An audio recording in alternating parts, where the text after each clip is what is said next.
તમને યાદ હશે કે પાછલા કેટલાક દિવસોમાં ખનીજ અધિકારીઓની જાસૂસીનો મામલો સામે આવ્યો। કેટલાક વોટ્સએપ ગ્રુપ પણ સામે આવ્યા, જેમાં પાટણ, બનાસકાંઠા, છોટાઉદેપુરમાં આ પ્રકારની ગતિવિધિ થતી જોવા મળી।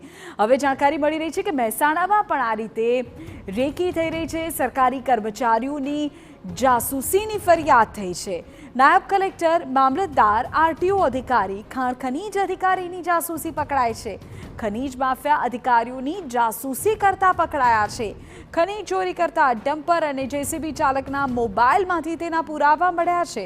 મોબાઈલમાં 2 વોટ્સએપ ગ્રુપ બનાવેલા, જેમાંથી જાસૂસીની વિગતો મળી।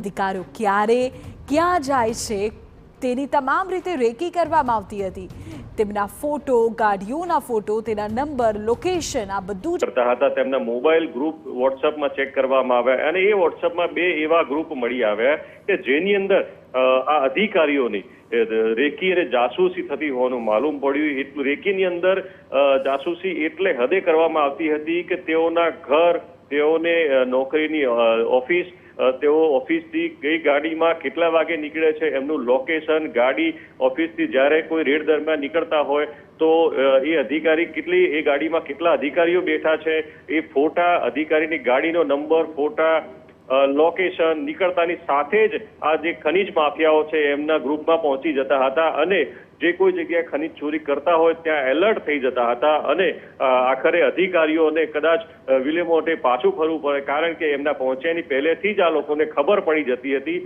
આમ ચોક્કસ કહી શકાય કે હવે ખનીજ જે માફિયાઓ છે એ ક્યાંક ને ક્યાંક આ બધા તકનીકોનો ઉપયોગ કરીને ભરપૂર મોટી માત્રામાં ખાણ ખનીજની ચોરી કરતા હશે।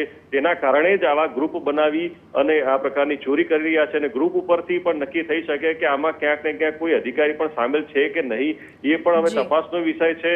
તો બીજી તરફ આ ગ્રુપના જેટલા મેમ્બરો છે, એટલે કે એક નહીં પણ અઢળક મેમ્બરો જે છે એ પણ આ ખાણ ખનીજ ચોરીના ગુનામાં સંડોવાયેલા હશે એવું ચોક્કસથી આ ફરિયાદ પરથી કહી શકાય। ગ્રુપ અને જે વિગતો આપ આપી રહ્યા છો, એક મોટો ઘટસ્ફોટ